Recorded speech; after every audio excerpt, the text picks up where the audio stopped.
Damai sejahtera dari Allah Bapa yang melampaui segala akal dan pikiran. Itulah yang memelihara hati dan pikiranmu dalam Kristus Yesus Tuhan kita. Amin. Firman Tuhan untuk kita pada minggu ini tertulis di Evangelium Markus pasal 6,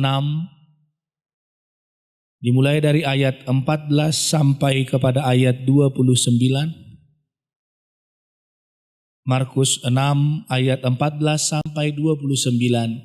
Demikian firman Tuhan.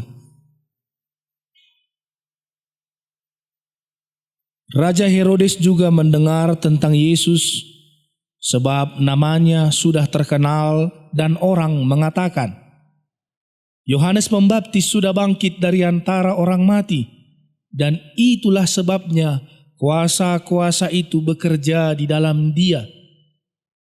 Yang lain mengatakan, dia itu Elia. Yang lain mengatakan, dia itu seorang nabi sama seperti nabi-nabi yang dahulu. Waktu Herodes mendengar hal itu, ia berkata, bukan, dia itu Yohanes yang sudah kupenggal kepalanya dan yang bangkit lagi.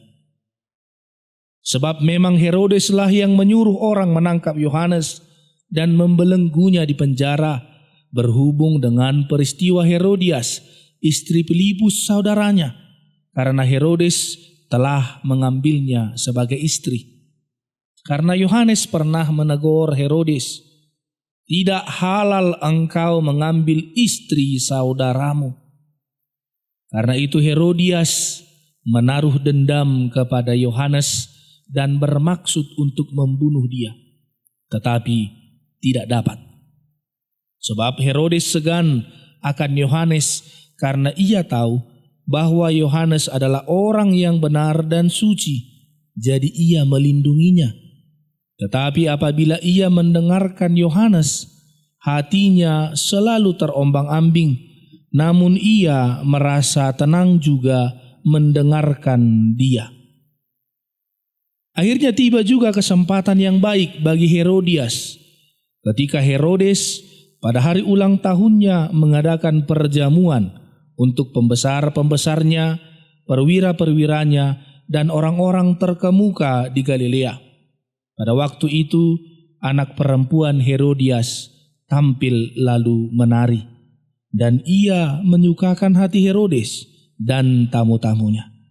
Raja berkata kepada gadis itu, minta daripadaku apa saja yang kau ingini, maka akan kuberikan kepadamu. Lalu bersumpah kepadanya, apa saja yang kau minta akan kuberikan kepadamu, sekalipun setengah dari kerajaanku. Anak itu pergi dan menanyakan ibunya, apa yang harus kuminta? Jawabnya, kepala Yohanes Pembaptis. Maka cepat-cepatlah ia pergi kepada raja dan meminta, aku mau supaya sekarang juga engkau berikan kepadaku kepala Yohanes Pembaptis di sebuah talam. Lalu sangat sedihlah hati raja, tetapi karena sumpahnya dan karena tamu-tamunya, ia tidak mau menolaknya. Raja segera menyuruh orang pengawal dengan perintah supaya mengambil kepala Yohanes. Orang itu pergi dan memenggal kepala Yohanes di penjara. Ia membawa kepala itu di sebuah talam dan memberikannya kepada gadis itu, dan gadis itu memberikannya pula kepada ibunya. Ketika murid-murid Yohanes mendengar hal itu, mereka datang dan mengambil mayatnya, lalu membaringkannya dalam kuburan. Demikian pembacaan firman Tuhan. Shalom. Bapak Ibu Saudara yang terkasih dan pemirsa Nusantara TV. Di satu daerah tersiar kabar bahwa ada sepasang yang berbuat asusila. Seorang suami yang sudah beristri dengan seorang istri yang sudah bersuami. melakukan perselingkuhan di daerah itu. Lalu pada malam harinya setelah masyarakat sudah mulai banyak yang curiga terhadap perbuatan asusila mereka, turunlah gajah beramai-ramai merusak ladang warga, merusak sawit, merusak, bahkan ada satu rumah warga yang dirusak, yaitu rumah tempat mereka berbuat tidak senonoh. Lalu semua warga sekitar meyakini bahwa gajah itu, gerombolan gajah itu, kumpulan gajah itu adalah cara Tuhan menegur perbuatan asusila mereka dan peringatan alam yang tidak setuju dengan kebiadaban perilaku itu. Bapak Ibu Saudara yang terkasih, seperti itu juga pernah terjadi kepada seorang raja bernama Herodes. Sesungguhnya dari hatinya yang paling dalam, dia menghormati Yohanes Pembaptis. Meskipun Yohanes Pembaptis menegur dia dengan sangat keras, terlebih ketika Herodes memilih untuk menikahi istri sah dari adiknya Filipus. Jika kita baca tadi lewat firman Tuhan bahwa disebutkan di teks itu dia mengambil istri saudaranya, lebih tepat dari bahasa aslinya Filipus itu adalah adiknya. Saya kurang tahu di budaya yang lain, tapi budaya Batak mirip dengan budaya orang Yahudi. Kalau abang iparnya meninggal, kalau abangnya meninggal, kakak iparnya masih bisa dinikahi oleh adiknya yang masih lajang. Tapi kalau adiknya meninggal, abangnya pantang menikahi adik iparnya. Itu juga budaya yang ada di Israel pada waktu itu. Bagi orang Yahudi adalah tabu, bahkan dianggap dosa besar ketika ada seseorang yang menikahi adik iparnya. Herodes menikahi istri sah Filipus, adiknya bernama Herodias. Yohanes Pembaptis menegur dengan sangat keras. Herodes menerimanya karena dia tahu firman Tuhan tadi berkata, Yohanes Pembaptis adalah orang yang suci, orang benar. Walaupun dia marah, tetapi terkadang masih ada niat baik di hati Herodes tentang nasihat-nasihat dari Yohanes Pembaptis.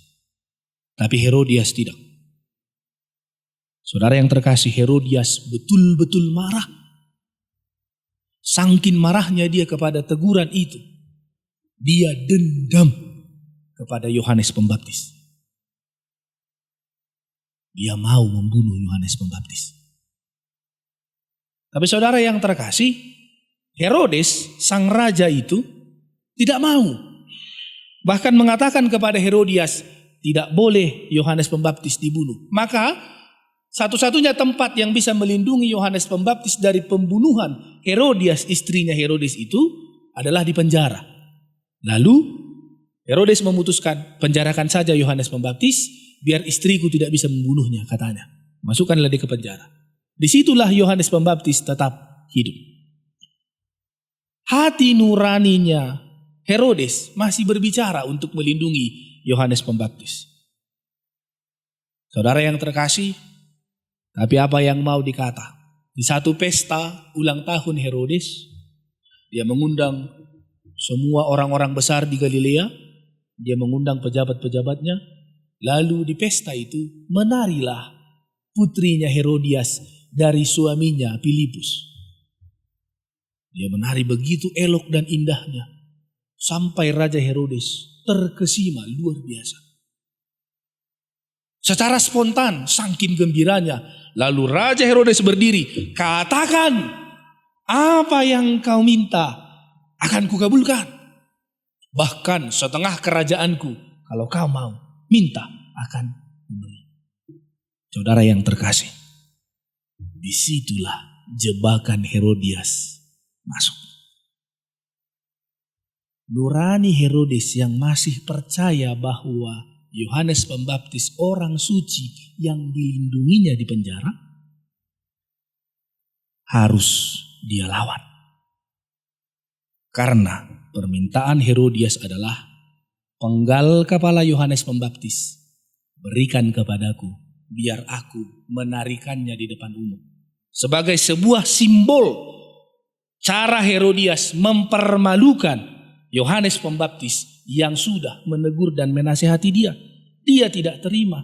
Masa seorang ratu ditegur dan dinasihati oleh orang kalangan bawah? Kata Herodias, aku harus balas dendam. Dengan liciknya, Herodias memanfaatkan gurunya sendiri, putrinya sendiri, untuk mewujudkan dendamnya. Terpaksa, Bapak Ibu Saudara yang terkasih, terpaksa. Dengan berat hati, dalam kesedihan Herodes mengatakan, ya sudahlah. Kenapa? Sebenarnya hatinya tidak terima.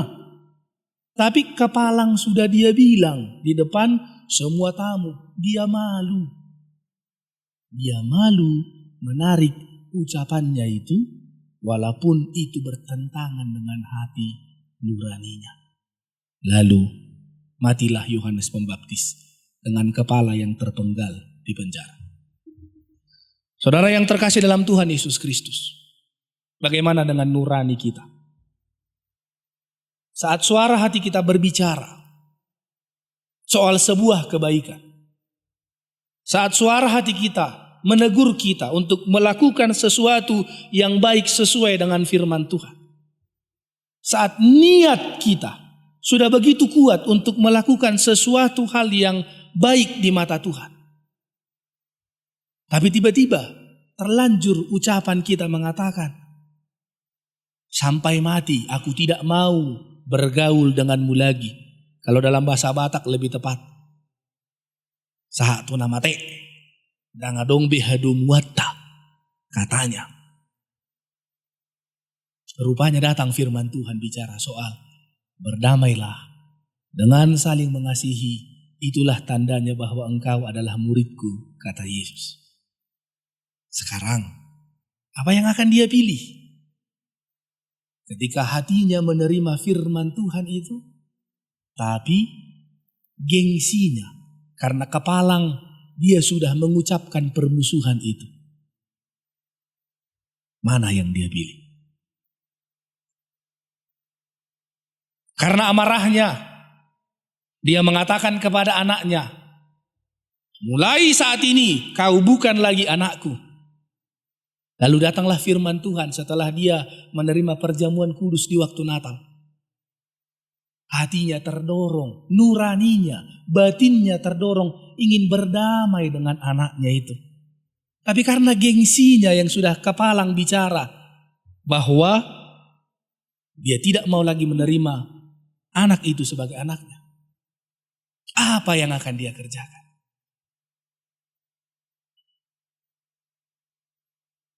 Ketika hati yang sudah terluka, dulu sahabat baik, sampai kepada sebuah usaha bisnis yang dibuka oleh sahabatnya, ternyata merugikan bisnisnya. Lalu di saat itu, dia berkata, mulai saat ini kau bukan lagi sahabatku. Lalu di hari tuanya, dia teringat akan indahnya masa-masa persahabatan mereka dulu ketika muda. Tapi kepalang mulutnya sudah bicara di depan umum, tidak mau lagi berbaikan dengan sahabat lamanya itu. Tapi saat mau mati, hati nuraninya bicara begitu kuat mendorong dia.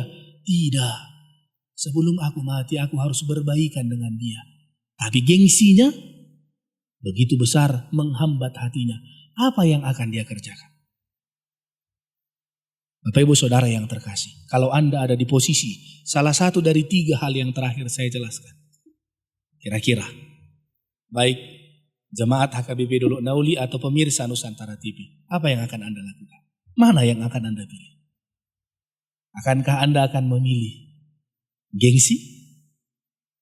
Atau Anda mau mengikuti suara hati nurani? Berkenankah ayah tadi yang sudah memutus hubungan dengan anaknya, ketika hati nuraninya didorong oleh firman Tuhan, berkenankah dia untuk mengampuni anaknya dan menerimanya kembali? Atau dia memilih seperti Herodes yang melawan hati nuraninya karena gengsinya? Berkenankah dia yang mengatakan, sampai mati aku tidak akan bergaul denganmu lagi, ketika hatinya diketuk oleh firman Tuhan untuk menyodorkan tangannya dan mengatakan, maafkan aku saudara, biarkan kita kembali berkeluarga? Atau nurani yang sudah diketuk firman Tuhan itu dia matikan lagi, mempertahankan gengsinya? Berkenankah sahabat lama itu kembali akur? Ketika hari tua sudah menjelang, ajal sudah semakin dekat, hati nuraninya ingin akur dengan sahabat lamanya. Apa yang dia pilih? Akankah dia tetap mempertahankan gengsinya? Atau dia mengatakan dalam kerinduan hatinya, sahabat lamaku, aku minta maaf kepadamu. Bapak Ibu Saudara yang terkasih dan pemirsa Nusantara TV, inilah kenyataan yang kita hadapi saat ini. Di mana setiap pengalaman-pengalaman iman kita, di mana setiap firman Tuhan yang kita dengar, di mana setiap hati kita yang terdorong untuk melakukan kebaikan di dalam firman Tuhan berbenturan. Terkadang dengan pikiran kita, terkadang dengan hati kita, terkadang dengan adat kita, dengan pengalaman kita, dengan kumpulan kita, dengan bisnis kita, dengan profesi kita, dengan segala hal yang kadang-kadang mau membunuh suara hati nurani kita. Apa yang mau kita kerjakan? Saudara yang terkasih dalam Tuhan Yesus Kristus, cerita ini adalah gambaran yang sangat jelas bahwa ketika Herodes memilih melawan hati nuraninya, ketakutan melanda kehidupannya. Itulah mengapa di bagian awal ayat 14-16, ketika berita tentang Tuhan Yesus tersiar kabarnya, Herodes bilang, oh itu Yohanes yang sudah kupenggal, katanya. Padahal tidak mungkin, Yohanes Pembaptis adalah Yesus. Yohanes Pembaptis adalah pendahulunya Tuhan Yesus. Yesus yang melakukan mujizat, Yesus yang melakukan hal-hal besar yang sudah tersiar itu. Akhirnya dalam ketakutan Herodes, dia menganggap Yesus adalah Yohanes Pembaptis yang sudah dia penggal namun bangkit kembali. Saudara yang terkasih, saat kita melawan hati nurani kita pun akan merasakan hal yang sama. Kita akan dikejar perasaan bersalah, kita mungkin akan dikejar ketakutan, kita akan dikejar kekhawatiran, dan banyak hal yang lain. Mungkin kita tidak nyaman, mungkin kita tidak begitu bahagia, dan mungkin meski memakan makanan enak, makanan itu terasa tidak terlalu enak, karena kita melawan batin kita sendiri. Biarlah firman Tuhan yang menyapa kita pada hari ini membantu kita untuk meluruskan itu. Saudaraku yang terkasih, Tuhan tidak hanya bicara lewat firman-Nya saja. Tuhan tidak hanya bicara lewat alam yang terjadi seperti gajah yang tadi. Tuhan juga tidak hanya bicara soal malapetaka, lewat malapetaka atau segala hal-hal buruk yang menjadi bencana di alam ini. Sebenarnya ada satu hal juga yang mau kita luruskan dalam pemahaman beriman kita. Tuhan juga bicara lewat hati nuranimu, lewat suara batin. Tuhan bicara lewat itu. Ketika hatimu menegurmu, ketika batinmu membuatmu tidak nyaman dalam kesalahanmu, ketika suara dari Roh Kudus yang di dalam hatimu mengajakmu untuk meluruskan kehidupanmu, sesungguhnya saudaraku yang terkasih, itu bukan hanya suara hati yang bicara. Itu juga adalah perantara Allah yang ingin bicara kepada hatimu. Itu juga cara Allah ingin meluruskan kehidupan. Itu juga bagian dari rencana Allah untuk mewujudkan rencana besarnya dalam hidupmu. Maka yang pertama yang akan saya tekankan lewat firman Tuhan pada hari ini, saudaraku, jangan bantah suara batinmu. Ada banyak anak muda sekarang yang sulit menemukan jodoh. Dia berkata, tidak cocok. Belum ada yang pas. Saudara yang terkasih, hai para anak muda yang susah menemukan jodoh karena terlalu memilih, karena kriteria harus begini, harus begini, harus begini, harus begini. Izinkan saya menolong Anda untuk kembali mendengarkan suara batinmu. Tidak ada yang cocok di awalnya. Tidak ada jodoh yang langsung klop, langsung cocok sejak awal berpacaran. Semua butuh proses. Karena cocok itu tidak datang sendiri. Cocok itu diciptakan. Karena dalam hal rumah tangga, 1 tambah 1 tidak jadi 2. 1 tambah 1 sama dengan 1. Harus ada yang mengurangi dari dirinya. Saling mengurangi dari dirinya. Untuk walaupun 2 pribadi menjadi 1. Harus ada yang mengalah. Harus ada yang mengerti dan dimengerti. Harus ada yang menopang ketika lemah. Oleh karena itu saudara-saudara yang dalam usia muda yang mungkin sampai sekarang umur 30, 34. Karena katanya ya, umur 1 sampai 30 jodoh di tangan Tuhan. Di atas 30 Tuhan lepas tangan. Cari sendiri. Saudara yang terkasih, mari perhatikan itu. Tidak ada yang cocok sejak awal. Tapi ikutilah suara batin. Jangan-jangan jodoh itu sudah di dekatmu. Tapi karena engkau tidak mau mendengar suara batinmu, terlalu mengandalkan kriteria standar ukuranmu, rencana Tuhan soal jodohmu belum terwujud. Bapak Ibu Saudara yang terkasih, begitu juga dengan dalam rumah tangga. Hai para rumah tangga muda di bawah 15 tahun yang masih terlalu sering berantem, berbeda pendapat, terlalu sering cekcok-cekcok kecil lah di rumah. Yang mungkin terkadang membuat cinta yang begitu menggebu-gebu sebelum menikah mulai perlahan-lahan terasa hambar dan dingin. Apalagi setelah anak lahir. Kalau orang Batak sering bilang, ya sudahlah Amang Pendeta, cintanya gak sama suami lagi, sama anak aja katanya. Kalau saya bilang, bohong. Mana mungkin cintanya sama suami? Maaf, mana mungkin cintanya sama anak? Duluan ada daripada suaminya. Gimana caranya anak itu jadi?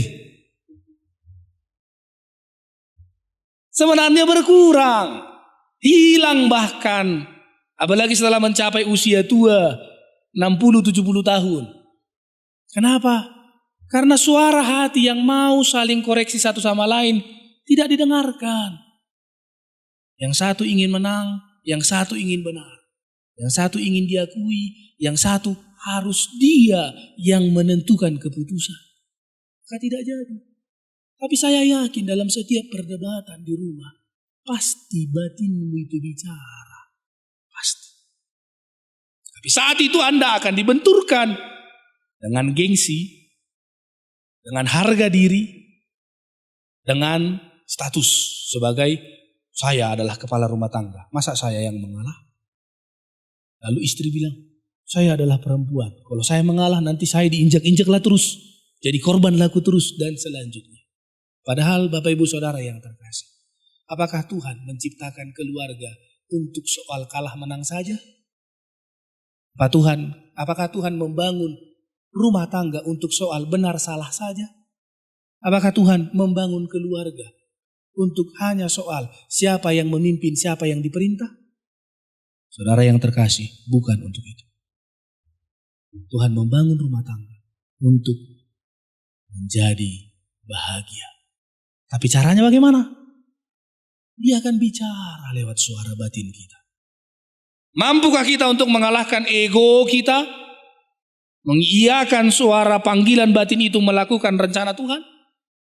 Mampukah kita kaum bapa untuk mengalahkan gengsi kita?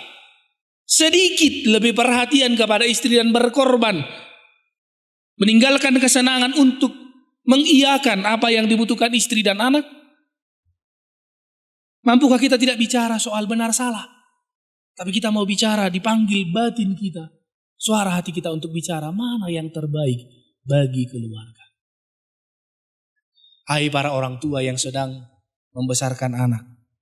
Yang bingung ketika anak begitu nakal sekarang. Padahal dulu waktu baik, waktu masih SD, SMP dia begitu baik. Setibanya SMA sampai kuliah dia sangat nakal. Orang tuanya heran, kok begini? Jangan-jangan Bapak Ibu Saudara yang terkasih. Terkadang orang tua pun mungkin salah mendidik anak.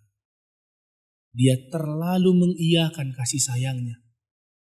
Tidak mengiyakan suara batinnya untuk mendisiplinkan anaknya ketika salah. Bahkan terkadang ketika anaknya sudah benar-benar nyata salah di sekolah, orang tuanya datang ke sekolah, ngamuk-ngamuk sama gurunya. Bilang, anak saya tidak salah. Di depan anaknya yang salah, dia membela anaknya. Justru akan semakin hancur. Saudara yang terkasih, inilah panggilan lewat firman Tuhan hari ini. Pertama, dengarlah suara batin. Karena lewat itu, Tuhan akan bicara, memulihkan semua. Mungkin kalau kita kembali ke belakang, mengingat-ingat cara Tuhan memperbaiki kehidupan kita, kita bisa melihat. Lewat suara hati itu, Tuhan banyak memulihkan kehidupan. Oleh karena itu saudara yang terkasih, biarlah firman Tuhan hari ini menolong kita untuk melihat lagi ke depan. Peka kembali kepada suara-Nya. Dengarkan lagi, agar hidupmu tidak semakin susah dan semakin hancur. Biarkan semua yang sudah terlanjur salah, terlanjur luka, terlanjur beban, terlanjur sakit, tidak apa-apa. Biar dulu itu di situ.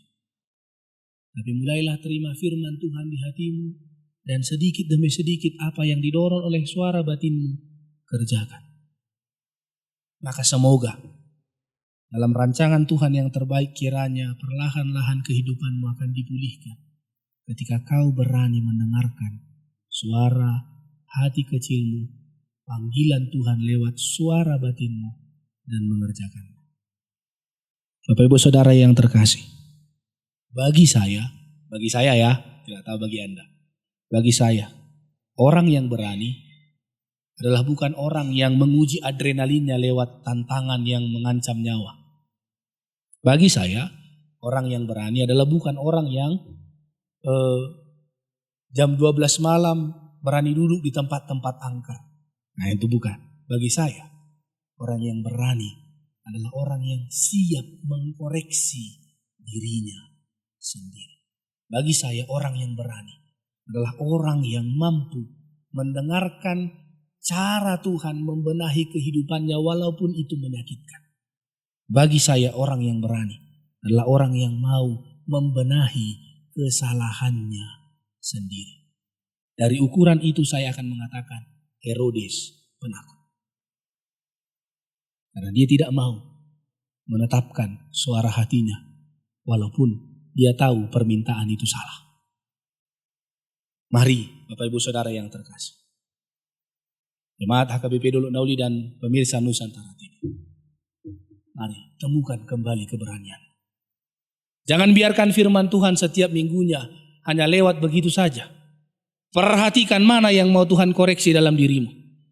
Jangan biarkan umurmu bertambah setiap tahunnya, namun kedewasaan imanmu tidak bertambah. Jangan biarkan cara Tuhan memulihkan dirimu lewat mengkoreksi kesalahan-kesalahanmu berlalu begitu saja. Dengarkan kembali suara hatimu. Temukan keberanianmu. Lalu biarkan Allah meluruskan jalanmu lewat suara nuranimu. Karena firman Tuhan, Dia titipkan dalam hati kecilmu.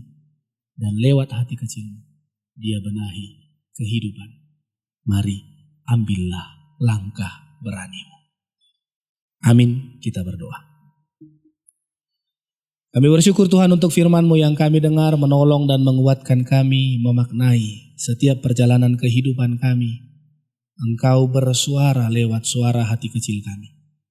Kiranya Tuhan firman-Mu bisa menjadi landasan kehidupan bagi kami untuk meneruskan segala perjalanan kehidupan kami, baik sebagai anak, sebagai keluarga muda, sebagai orang tua, di profesi kami, di pekerjaan kami, di bisnis kami, dalam segala kehidupan kami. Kiranya Tuhan Engkau menolong kami lebih peka lagi mendengarkan suara firman-Mu yang sudah Engkau tanamkan dalam suara hati kecil kami. Biarlah itu Tuhan menguatkan dan meneguhkan hati kami untuk kembali dipulihkan, dikoreksi, dibenarkan oleh firman. Berkati Tuhan setiap pelayanan firman Tuhan yang secara langsung di setiap gereja-gereja juga lewat multimedia, secara khusus lewat Nusantara TV yang disiarkan pada hari ini. Biarlah mereka Tuhan tetap menjadi saluran berkat Tuhan, perpanjangan tangan Tuhan untuk memberitakan kebaikan-Mu, memperkenalkan gereja-gereja di Bona Pasogit ini lewat channel YouTube mereka. Dan biarlah pelayanan firman-Mu Tuhan juga berkumandang lewat setiap siaran yang mereka siarkan setiap minggunya. Kami mendoakan semua orang-orang yang bergumul saat ini, yang mencari jodoh, mencari kedamaian keluarga, kebingungan mendidik anak. Biarlah Tuhan kami kembali kepada firman-Mu, meluruskan suara batin kami, sehingga jawaban-jawaban dari Tuhan dapat kami temukan kembali. Terima kasih Tuhan Allah Bapa yang baik. Dalam Yesus Kristus kami berdoa. Amin.